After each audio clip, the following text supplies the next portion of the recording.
Okay, this is going to be my in defense of Naruto, the series, against awful, invalidated criticism. Okay,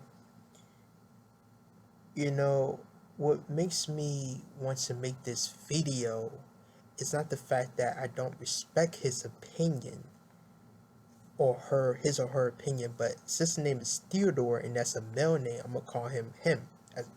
I'm gonna refer to him as I'm assuming this is a guy, even though he has a anime girl pic in his profile, right? Um, Naruto is one of my favorite series of all time. I love it from start to finish. Does it has this series has flaw? Sure, but every series does, right? But we have to hold ourselves accountable if we going to state the flaws or state the problems of the series. It has to be accurate. We can't just talk out of our asses and say something that we dislike and state it as a flaw. No, all right. And like Dragon Ball, Naruto is a primarily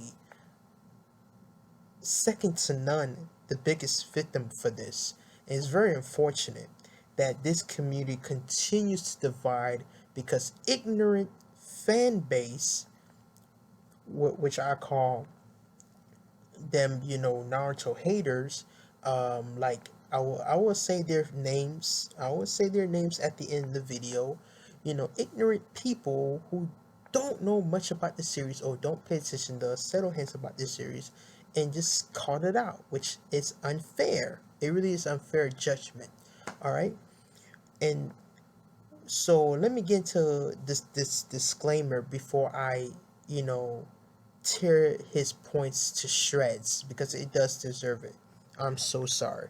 It does deserve it. All right. Let me get into this disclaimer first because I must address this. All right. Number one, now when I announced that I was gonna make this video, people come at me and say that no one cares, right? And my question is, why do you care? If you say no one cares, why do you even comment in the first place? Right? It means that yes, you just contradict yourself. You will watch this video. I guarantee you that. And I guarantee you, not only you will watch this video, but you're not gonna even finish the video. You're gonna dislike the video. I really predict and foresee, you know, what's to come. You will watch the video and then dislike it and then turn off the video, right? It's a foregone conclusion, right? So that's number one. Someone do cares because I actually have viewers and comments in all my videos that I've made thus far. Even my old videos that I've taken down, right? Because I want to start my channel fresh and it's called the Revival Channel. Duh, no shit. If you actually look at my name of the video of the channel, it's called Sandro's Revival, right? Because I want to resurrect my channel again. And even though it's very slow, right, due to working, especially overnight and doing overtime, right, I don't have the time to. But yes, people do care. So you're wrong, right? And number two, this whole rating, I feel like it's a big misconception or mixed up or messed up. People don't actually know how to rate a series, which is fucking pathetic and sad. A 7 out of 10 is not nowhere good. Okay? Okay?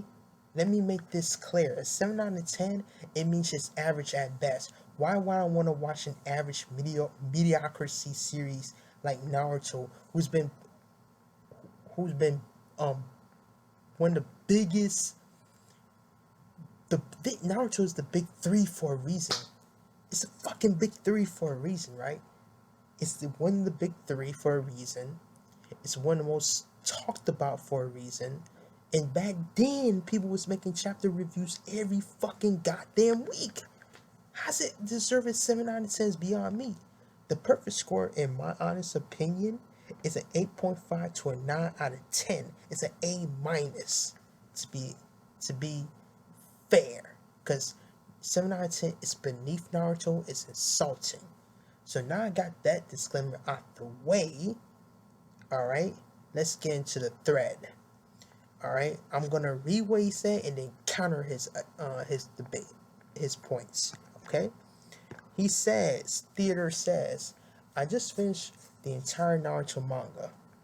Remember, this is what he says.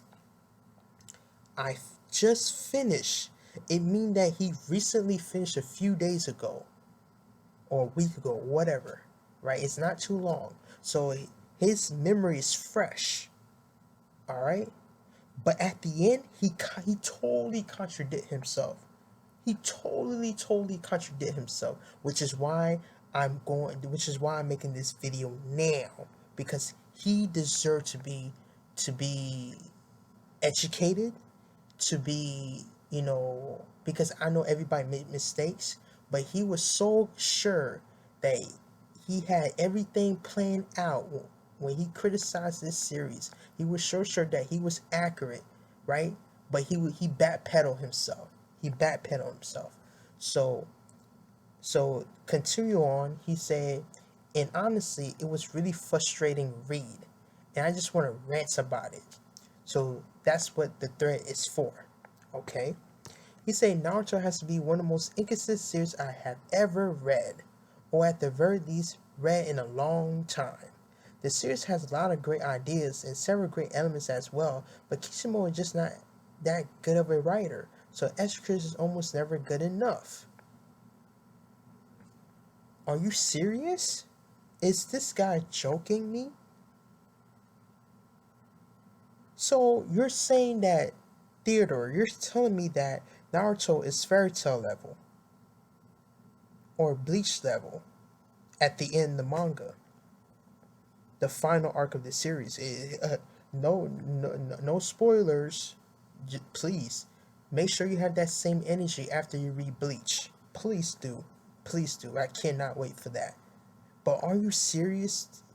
Naruto is the most inconsistent series just because it went from a it went from a it never it has great ideas, great elements, but Kishimoto is just not good at right to execute it. Are you kidding me? So you dodge all the subtle hints, all the foreshadowing, everything that was planned out from part one and was executed in part two. Are you kidding me?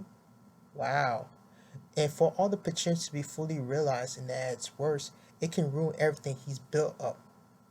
For every good thing in the series, there's flaw dragging it down for what could have been. Take Naruto, the main character himself, for example. He gets this huge moment in the pain arc where he finally accepted and appreciated by the village, but he already kind of was back in part one, where people recognized him and cheered him on during his fight with Neji. Wow, dude. That is so invalid, it's not even funny. Wow. Just wow. Wow, dude. They cheer him on because he defeated Neji, right? Neji was a prodigy of and one of the best rookie nines, um, right? Pre uh, uh, uh, prior before Naruto generation came in, because obviously Neji and Rock Lee and Tenta are older or a year older than Naruto generation, right? So the Jonins, right, did not cheer him because they accepted him. They cheer him because he went and beat Neji. What the hell he's talking about?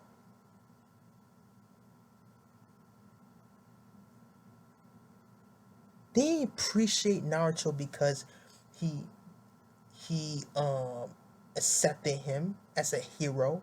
He they cheer him because he beat Neji, but they still afraid of him because he has the nine tails inside of him. They just enjoy the good fight. That's why they're there for. They want to see the tournament. That's why they're there for. But the main event was Sasuke versus Gaara. That's what they want to see the most. So that whole statement is invalid. The villagers still bear hatred for Naruto.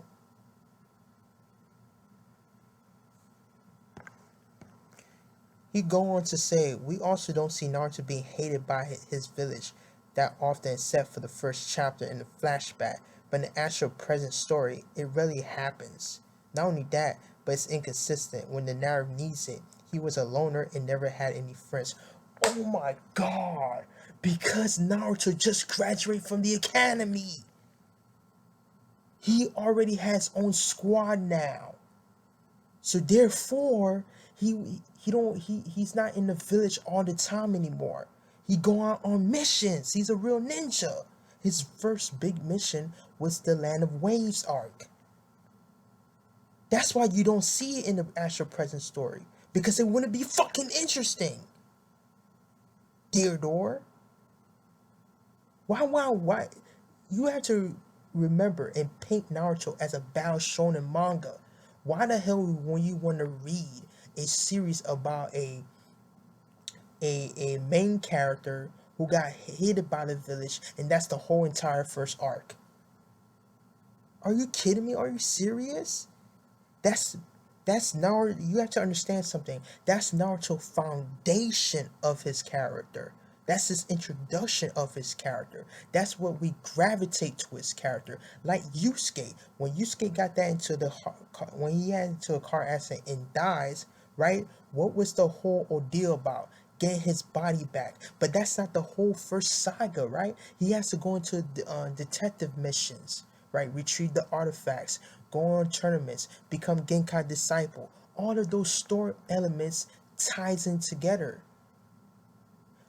Like Naruto, that's what happened in the Land of Waves arc. They had to escort the bridge builder and save him from a a um a mafia boss called Gato, which led to a great climactic battle between Zabuza versus Team 7.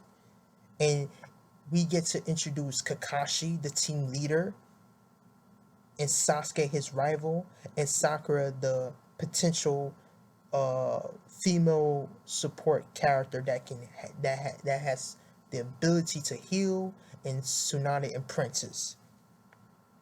You have no idea what you're talking about at all.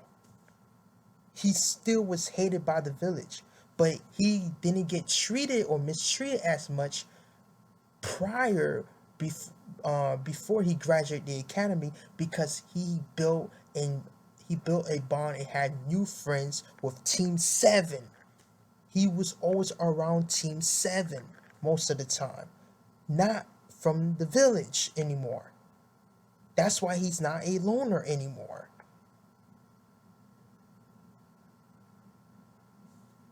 And Naruto as a main character is very gutsy and very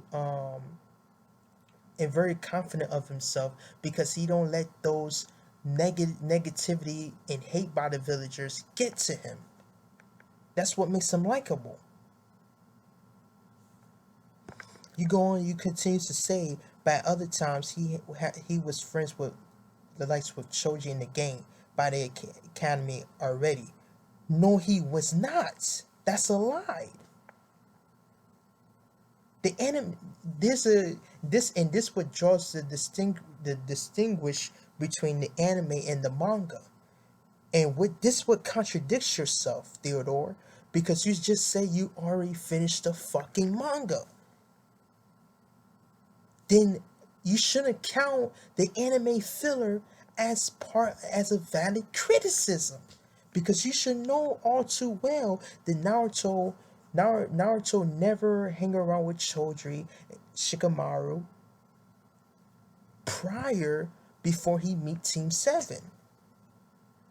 They show the filler flashback where he skipped class, right? Where he skipped class with them, right? And but if you look at the first chapter, right, where the villagers trying to search for him because he stole the ninja scroll, right? Choji father was in it.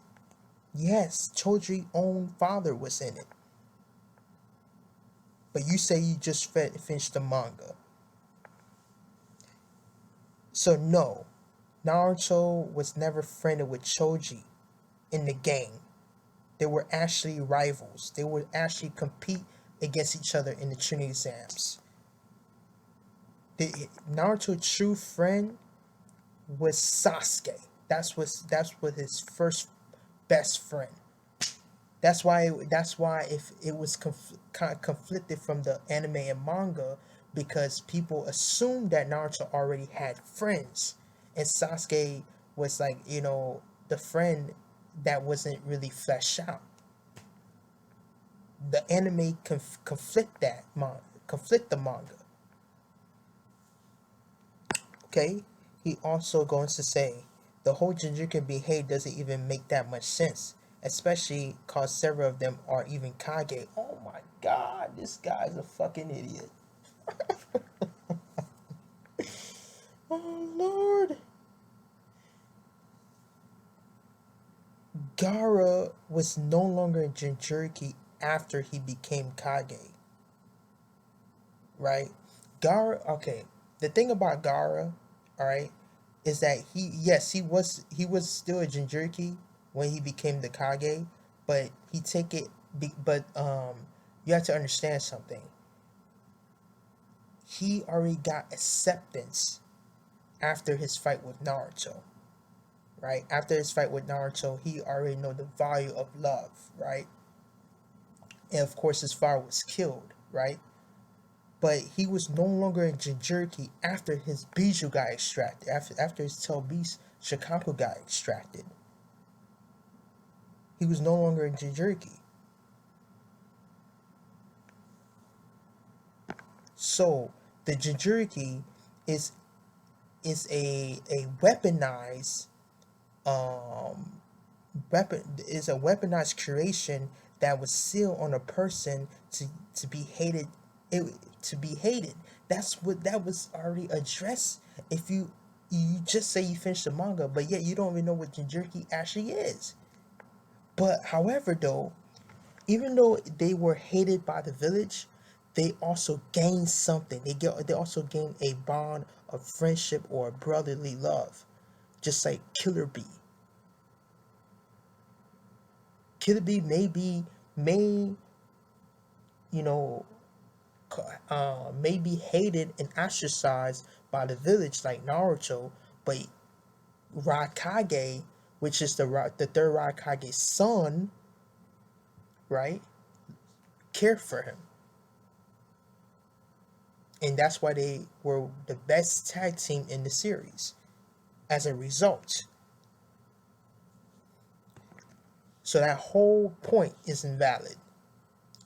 He goes on to say, if you want to actually be hated and lonely, have him go on this journey of becoming recognized and do it properly. Dear God, then the story would not be interesting, Theodor, because it's a battle shonen. What was the main conflict about in the Chunin exams? Why the Chunin exams were interrupted? Why they need to search for a quote-unquote Hokage? Why Itachi came back? Why there's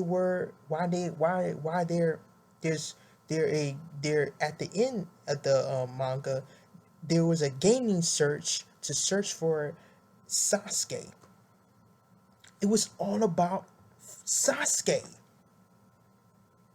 Orochimaru need to find a new host because he thought that Sasuke was the best choice to gain eternal youth. That's why he went through all the trouble.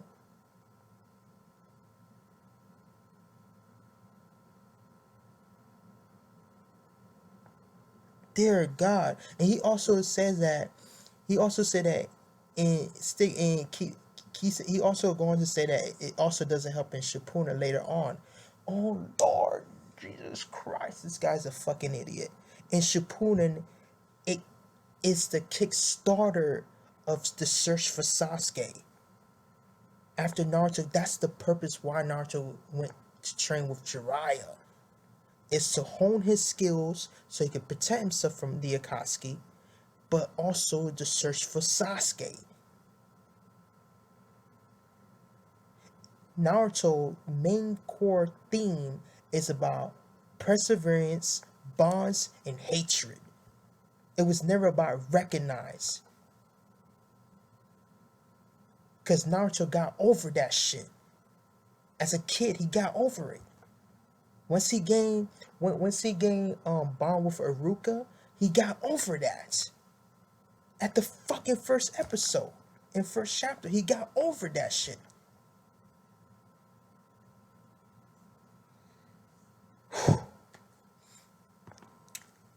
And he goes to say, oh, it goes out its way, constantly portrayed as a messiah. What? As a messiah, really? So you think of Naruto from the beginning of Shippuden to the pain arc as a messiah character? He don't have no flaw? Really? He's not relatable? Really? Jesus Christ, man. He also goes to say he's the reincarnation of Asha, right? But he said he's not going to dig into that. Really. He said he actually quite like Naruto protagonist in part 1. You see, this is all subjective, what he prefer, he likes. But those are not valid criticism. Then he go on to say, there are other examples too. What's one of the most praised aspect of the series? The Itachi twist, right? And yes, there are plenty of great things about it, but as I mentioned, for every great element, there are flaws dragging it down. And you know what's frustrating, right, about his thread? Is that even though all those points are invalid, they're not proper criticism, they are misguided, misinformed, he get the most likes, he get the most recognized, right? I find that very, very, very infuriating.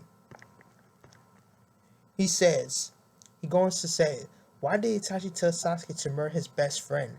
I get that Itachi has to play the villain for Sasuke to defeat, so obviously he has to make it real and wants Sasuke to grow strong enough to kill him, but really?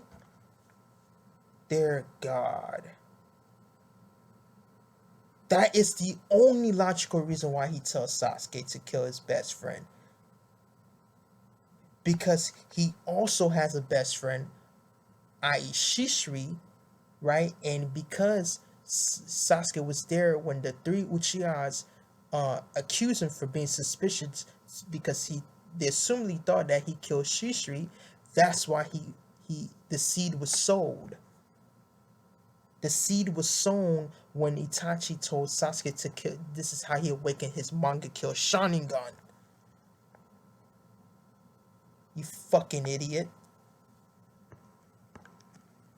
He also going to say, why did Itachi make his girlfriend live like thousands of years of pain in the genjutsu? Now, you see, at the end of the thread, he admit that using a novel argument as a manga source material is wrong. So he contradicted himself because at the start of the fucking thread, he says that he just finished the Naruto manga.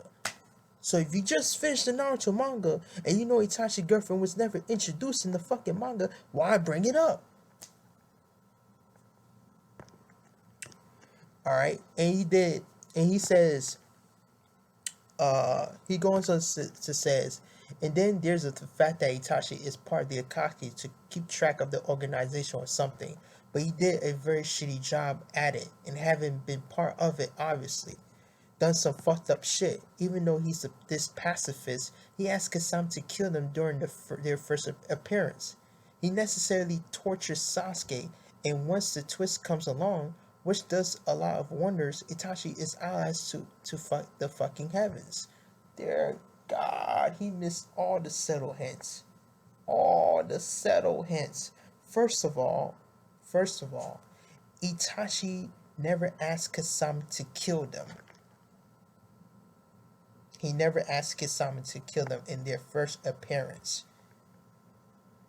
right? He asked Kasame, if memory serves correctly, to he asked Kasame to uh, get rid of Kakashi because he knows too much, right? But it's not the same as killing. It's not the same as killing because he never said that, right? He said he tortures Sasuke, but look at the hints, dude. You have to remember in the flashback when Sasuke was a kid, that is the same Tsukuyomi Genjutsu that he used against Sasuke. That Sasuke himself woke out of, right? And because he doesn't even remember, he awakened his Sharingan. That's the motivation factor for him to grow stronger by using that hatred to defeat Itachi. Because he wants to view himself as a menace, at this evil brother that kills and wiped out his family. And Itachi was never idolized. He was never idolized. The only character that idolized him was Obito, and the reason being is because he tries to manipulate Sasuke. Hiruzen, because he was there and because he wanted Itachi to carry that burden to fight against the organization. He can bypass the Leaf Village to always watch over Sasuke. And of course Hashirama, because he just learned after the fact that Itachi has the will like a Kage to shoulder that burden, right? Shoulder that burden and view himself as a villain, even though he did this to save a potential civil warfare. He commit genocide, but it saved lives at the process. It saved lives. That's the whole point. It saved lives. It doesn't spark a war, a potential fourth great ninja war, because they already have the third one. Okay? So Itachi already admit his wrong. That's why he wanted Sasuke to be the one to judge him. No one else. That's why he spared him. That's the whole fucking point.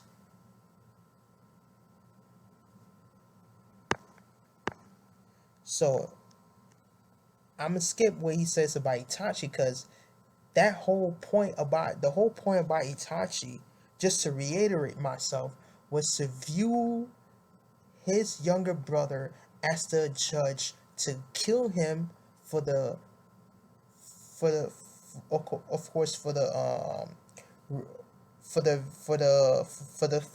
clan, and to be the hero of the village. That was Itachi's initial plan. It was to make sure to ensure Sasuke to be the one to kill him, to avenge the clan, and to be the hero of the village. But Sasuke did not go that route because his affection for his brother is greater than the village. It's like the old saying go, family blood is thicker than water. Family is thicker than any type of religious or village or anything that's go beyond it. He goes on to say, oh, let's take a look at Asuma's death. Sure, lots of good stuff there, but fundamentally we barely know Asuma. Yes, we fucking do know much about Asuma. He is the son of the third Hokage. He was one of the 12 elite guard to 12 elite guard, right? His best friend was Shikacho, Shikacho, that bald headed guy with the monk. Yeah, he likes to smoke cigarette. He's a smoker. He likes to play uh chogi with Shikamaru. So we know about, and he's a wind element user. A wind element user.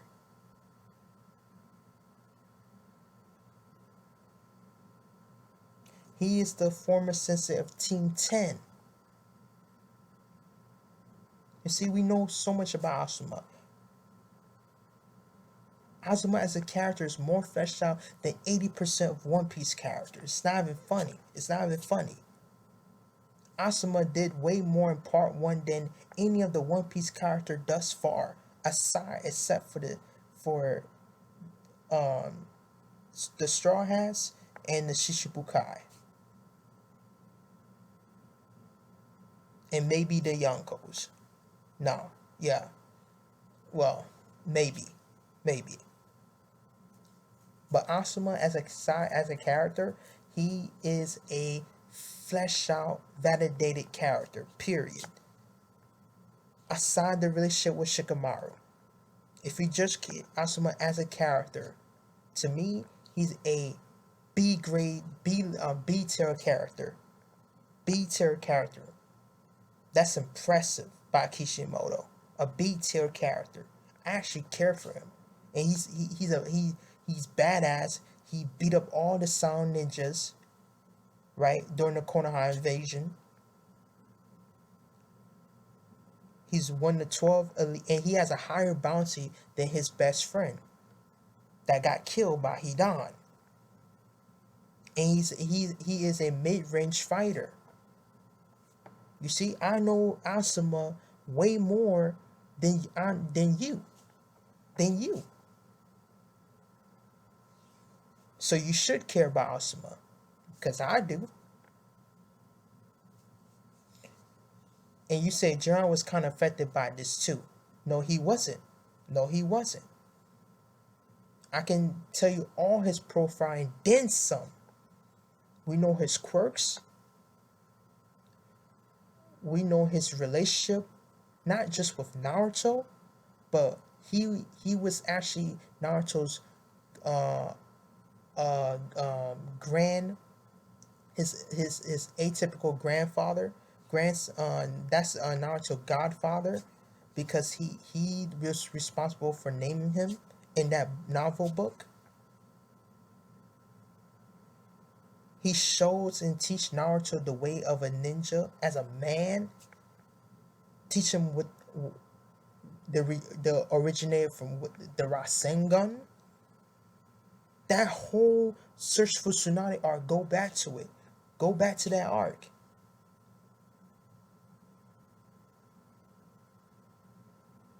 And then Shippuden, he gained more development by learning his backstory, his entire backstory with Nagato. Are you kidding me? His death was with significant impact. Not just Naruto, but Tsunade too.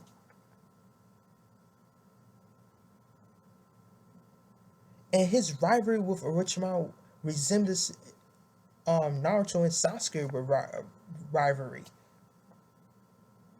So I don't understand what the hell you talking about.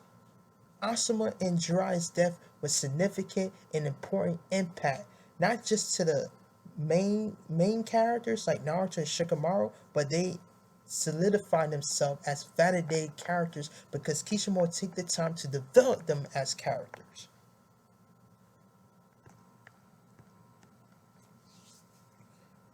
And then he going to say,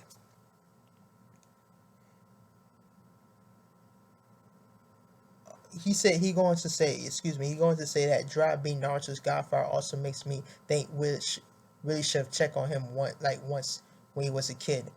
No, because Jiraiya was on a journey. He was on a journey. He felt like Naruto was secure in the village, because if he did, first of all, spoil the revelation, spoil his introduction, because his introduction, how he came in, was brilliant, right? And second, he was a legendary Sanin. Naruto would be endangered by Jiraiya if Jiraiya was there in the village. And of course, he needs to search for Orochimaru. Where was Orochimaru? This whole searching for Orochimaru ordeal,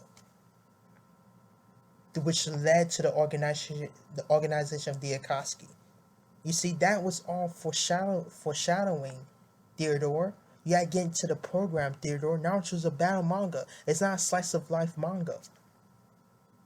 It's not a quality special time with, grandfather and grandson, like an ordinary manga. I think you got that mixed up, which is why you're making this awful thread.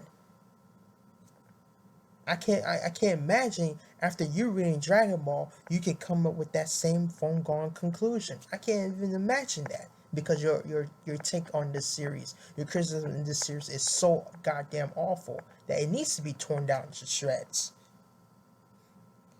He said that everybody knows Kishimoto can't write woman, which is I highly, highly disagree on that part. I think Sakura is really underappreciated female character, that she does deserve a lot of fan base, right? Ino too, Hinata, especially Hinata.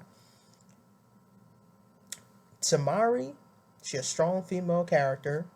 So we have a whole bunch of strong female characters. They can kick ass. They have personality, and they are with at the end of manga. They have men within their lives, but hey, to each his own. To each his own. I guess people don't know what makes a good female character in the first place. They want female character to be Denzel in distress, or be a loner type, or I don't fucking know what the hell they want.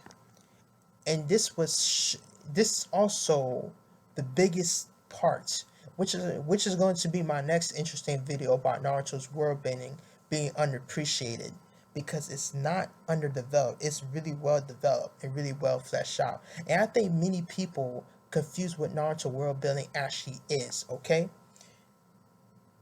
he going to say, no, the world building is very underdeveloped too. Maybe the worst aspect of the writing. The premise is amazing, but we never get to explore the world enough, because we don't need to explore the world enough. Because the whole idea of the Naruto world building is that once the Konoha was founded, other village mimic it. That's the whole point, Theodore. It was stated, if you read that the Hashirama and Madar's backstory, right? If you finish that story, you would know that how the village was founded. It was founded thanks to the Senju and Uchiha, right? After Hashirama and Madara formed diplomacy, right? And then it carried on from village to village, and this is how they mimic it. So it would not be that interesting if Kishimoto just explored other village and other clans, and which he did enough. He did so enough. We know much about the Sand Village and how that was developed.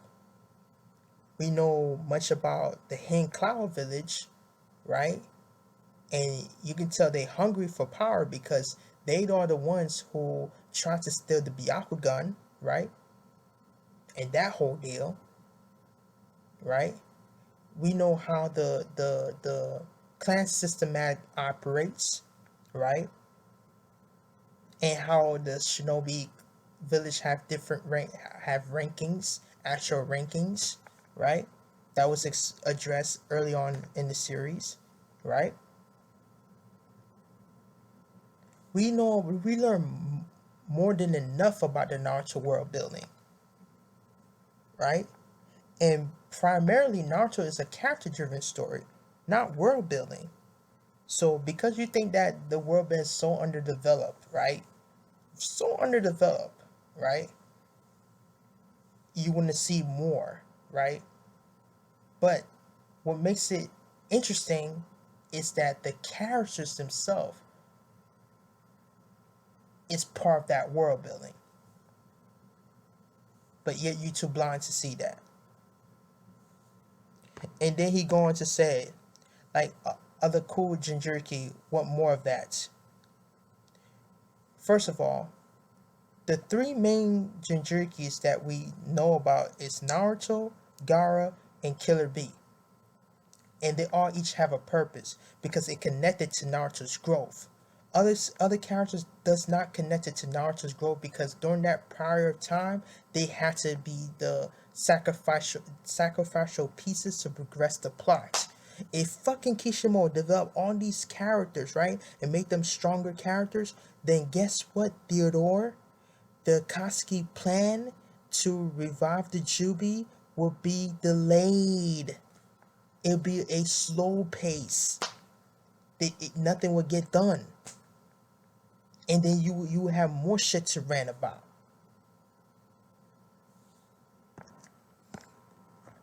And then he said, then the war arc happened, which is, to me, is by far easily one of the best final saga in shown in history, by far. But I digress. He going to go on to say, plot convenience everywhere, characters being ruined left and right, a bunch of actually cool ideas that just weren't executed well enough to be emotional. Give me some what's the examples? He says Gaara revealed by his mother did not hit. Are you kidding me, Theodore? Gaara's mother was foreshadowing back in the pre-time skip when he fought against Naruto. And actually how he was born premature. What? And the whole Asuma thing was basically just starting because it takes a couple of chapters for Choji to finally do it. I will admit that. They should not bring back Asuma again. So that part I agree. And they should not also bring back Zabuza and Haku too. I think that other characters that need more screen time was, obviously, the Neji versus Father fight. The Neji versus Father fight, and of course, Shino and Kiba. They don't have much development, and they need development. But I think Kishimoto did that to give a final closure to Asuma and Choji and Shikamaru and Ino. Team 7, he wanted to give a full conclosure of Team 7. That's why he did it. And he said Obito never used the Rinnegan for some reason, right? And it did explain the reason, right? Because he can't handle the Rinnegan in one eye, right? He cannot handle Rinnegan in one eye, which is why he rather use the Kamui, right? So I half agree and half disagree. At least there's an explanation why he couldn't use the full capacity of the Rinnegan. And you also say Madara is awesome. I'm not sure if he's the best villain in the series. To me, he's easily top 3 or top 2 best villain because he has a backstory, he's badass, he has personality, and he has motivation. He's a very important figure, central figure in the series. All right. You going to say it just had tons of fun to watch. You see, and you contradict yourself, Theodore, because you say you just finished the manga. So why are you mixing up with the anime with the manga? Again, you should not put anime underlying text into it. Like, watch. You read it, right? I love his dry humor. It doesn't get redeemed in his relationship with Hashirama is arguably better than Naruto and Sasuke's. Hashirama's relationship with Madara is similar to Naruto and Sasuke, and no, it's not better than Naruto and Sasuke. Nowhere near better than Naruto and Sasuke. Naruto and Sasuke is one of the most compelling and quite top 2, or arguably even better than Goku and Vegeta nowadays. I'm starting to, change my whole rivalry rivalry dynamic characters because Naruto and Sasuke have so much competitiveness to them, right? Their fucking first fight ended in volumes, volumes. Theodor, volumes. You ever see a mangaka previously to then Kishimoto ever establish that? Not fucking Kirachirama. Look at the Goku versus Majin Vegeta fight. That ended in one fucking chapter. You kidding me? Get out of here. He also going to say, I don't want to get into that, but I want to say that the most part that doesn't drag down is Sasuke. Sure, his arc has some hiccups, but I'm satisfied with the overall from start to finish. He's good. That I can agree on. He is not just good, but he is great. The hiccups are unnecessary, unvalid, and I don't want to fucking hear it. He say Nejidev is whatever. No, it's not whatever. He say he's been relevant since the Trinity Exam arc. No, he's not been relevant since the Trinity Exam arc. He's been irrelevant since the after part 1. But he do show and display some cool abilities in the beginning of Shippuden, right? Like the air palms, right? And that his vision grow stronger, right? The fact that it was stated that he was actually the first Jonin that got promoted, that was cool, right? And then um and then of course there was an explanation why Team Guy was out of commission in the Pain arc, right? Which is brilliant by Kishimoto because if my guy was involved, Pain would have been defeated. That would ruin the dynamic build up between Naruto and Pain, for sure. Because my guy has the 8 gates, obviously.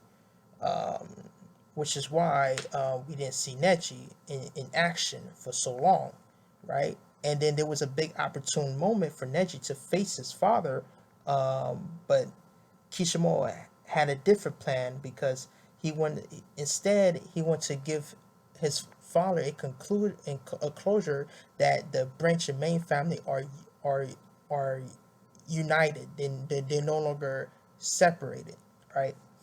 Um, so Neji was irrelevant after part 1, but his death was significant because it brings back the whole freedom, right? That his father was had died for, and Neji, he embraced that when he saved Hinata, and that would give closure to Naruto and Hinata's relationship. So it does have a significant impact because without that, Naruto Hinata would not even be a thing now, and that's been foreshadowing. The seed was sown when Hinata say her confession to Naruto in the Pain arc. So overall, Neji is okay character, but could have been better if Kishimoto used him in the war arc more before his death. And you say God should have died too. Love is right with Madara though. Guy to me, his death is a hit and miss, and here's why. I love the fact that Naruto entrance was so badass. It reminds me of Goku entrance when he saved Vegeta from Frieza. It reminds me of that. So I like that moment because without that moment, Naruto entering the battle, right? It would have been whatever. He would have failed, right? He would have failed save Guy. So I like that moment. And he said Obito. Obito hasn't been. He said he says he Obito is one of the most worst um worst executed villains I ever come across. People argue that his mode isn't actually about Ren, but it's more about reality as a whole being shit. Ren was just a catalyst, which is fucking true. Ren was the catalyst because the world was shit. In his world viewpoint, it was shit. We seen it. We seen the flashback, right, Theodor? We seen the flashbacks. You say, well, Kishimoto didn't offer Giant communicate that cause he literally brings up Ren every time. Jesus Christ. Just because Ren was the catalyst, Obito is not a fucking emotionless dickhead, right? He actually had a feelings for Ren. He actually had feelings for Ren. He never denied that, Theodore. He never denied that. He promised Ren that he was gonna make a better world so they can reunite again. And he not do that for Ren, but he also tries to do that for Kakashi in his generation and Naruto for in his generation. He tried to make the world not to be this suffering shinobi as a tool thing anymore. That's his whole viewpoint. Why it's flipped. Obito is one of the most misunderstood and complex antagonists of all times. You have to respect the writing behind his character, Theodore.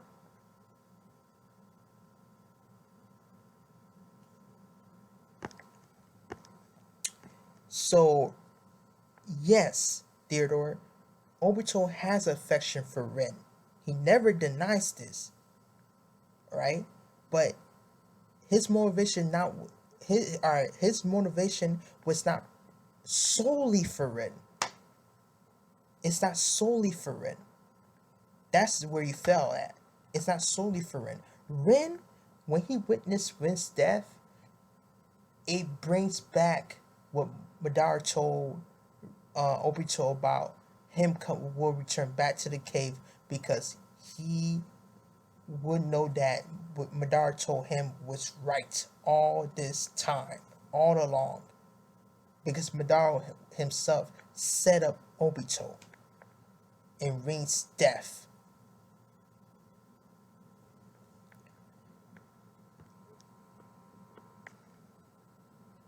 And then he goes to say his idea of reality is only when Rin is alive. We don't really ever see any other reasons for why reality is shit. Oh my god. So he never addressed the hypocrisy of Minato, why he came late, right? He was never involved of the Nine Tails invasion attack, the Uchiha clan massacre attack, the whole Mizukage control events, hunting down the Jinchurikis, manipulating Sasuke, manipulating Kisame to hunt the Eight Tails, announcing the Four Ninja War, right? Shit. He proved them. He proved them why the word shit.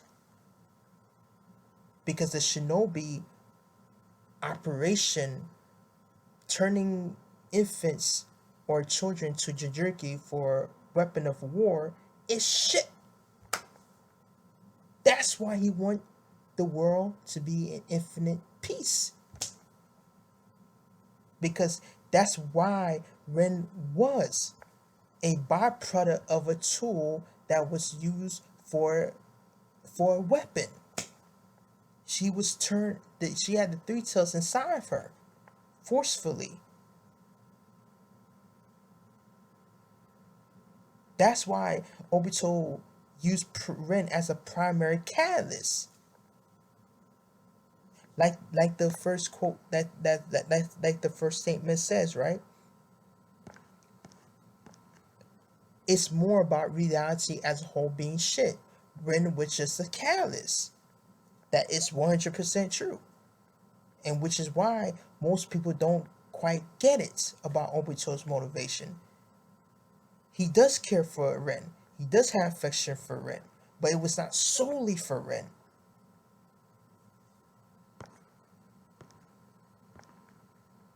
And then you go on to say, oh yes, because he does indeed get redeemed. So what? Who cares? He's a justified tragic antagonist. So is Toguro. So is Sensui. So is Mariam. So is Magneto. Every tragic antagonist that you pick up in a fiction story got redeemed. And you're going to say that uh because Naruto say he wants to be Hokage. This is literally all he said in this arc. He never actually solved any of these more complicated issues other than declaring he wants to be Hokage, which everyone wants anyway. You're not special. So at the end of the manga, there were peace. There were unity between the Kages. They they they break the cycle of hatred. Naruto and Sasuke after that fight. You have no idea what the hell you're talking about. You don't know the true theme of the series, and yet you're talking out of your ass. That's what you're saying. You're talking out of your ass. Naruto wants to become Hokage because he wants to be accepted by the village, but he was bequeathed by Jiraiya, which is his second major role after the Pain arc. What would be his answer to peace? How he would solve it?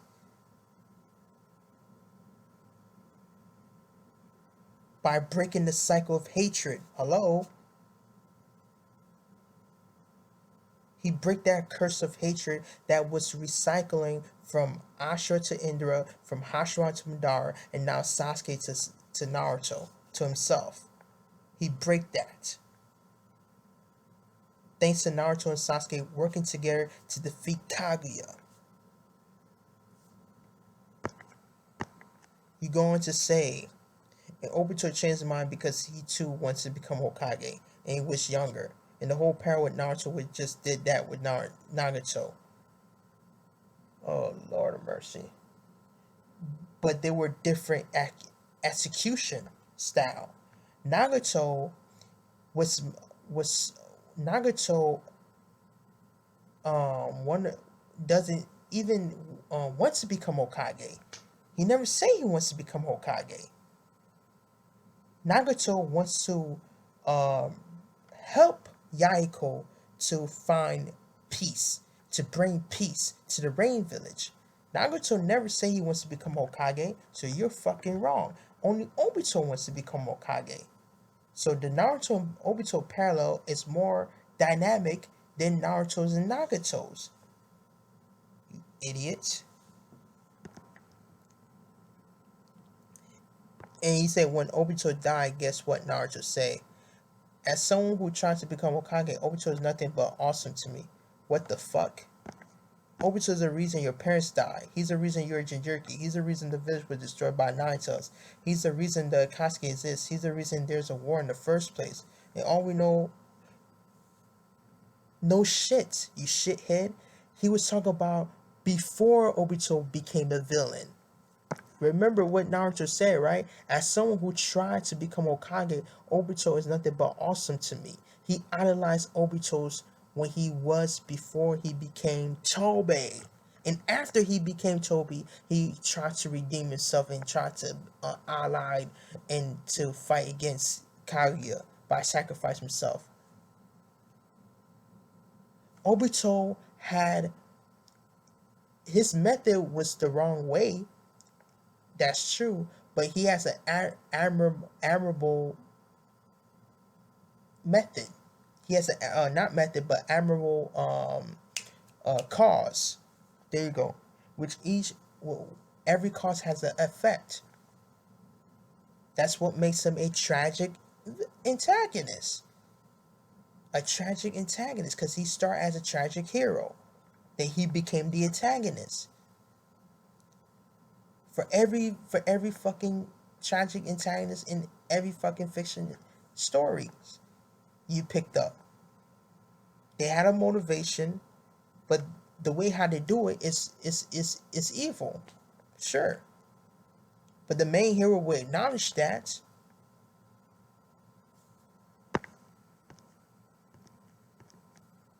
And Obito caused all these chaining the events. It's an indirect cause, not direct cause. Because at the end of the day, guess what? Naruto meet his parents. Thanks for him to become Jinchuriki, he grows stronger to protect and defend the village and thus became the hero of the village. Sure, the Akatsuki exists, but guess what? All of them got defeated. And the war exists, sure, but guess what? They all defeat Kage at the end, right? We all know why Kage sucks. I admit, her character sucks, but not the arc. In the anime, since you like to bring up anime, right? But in the anime, there was a whole flashback, a backstory, which is very interesting. How Kage became the way she is now, which led to Boruto. But the whole final fight was not to show Kage personality and shit like that. That was purposeful writing, Theodor. It was to bring Team 7 together because we don't want an Uchiha to be the final villain. That would be generic. That would be redundant. In the first saga, the first arc of Naruto, we had non-Uchiha Zabuza. And it ends with non-Uchiha Kaguya. That's what makes it interesting. That what makes the storyline fresh. Because it was a fight after fight. There's no breaks. There's no breaks in the war arc. It's a fight after fight. No breaks. That's what makes it engaging reading. And then he goes to say Naruto the Last, which I don't watch, so I can't comment or defend it. But it goes back to the first point because he said he just finished reading Naruto. I assume all that there will be strictly Naruto the manga, not the anime, not the canon movie. Because if you want to do that, then you might as well bring up, like, for example, I'm gonna use Devil's Advocate. I will have to bring up Dragon Ball Minus, right? Battle Gods, Resurrection F, and Super. And many Dragon Ball fucking charts would come after me, right? Of course. That's why if you want to judge the series, judge the source, the canon material, strictly the manga, nothing else. Nothing else. And say, oh, in the final Naruto versus Sasuke fight in the ending, forgot about that, was good. I agree, it was good. And he going to say that he praised Sasuke. Okay, that was good. He praised Sasuke. So I don't have a problem with that. He said that overall he do like this series. Alright. So he say his final piece about it.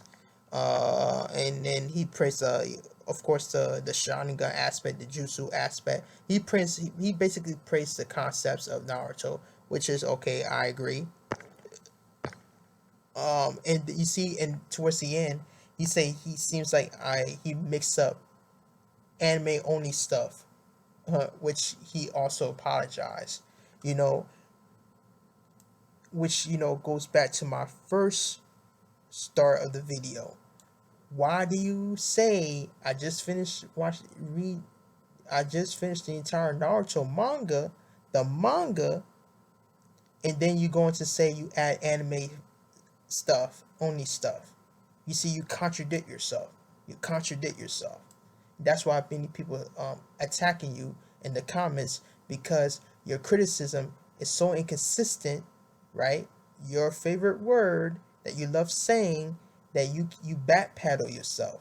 And that's why your criticism is half-assed, haphazard, and needs to be torn down to shreds. So overall, thoughts is that if you want to criticize a popular series like Naruto, Dragon Ball, Rurouni Kenshin, and all those type of series, please judge the quality of the manga, solely the manga.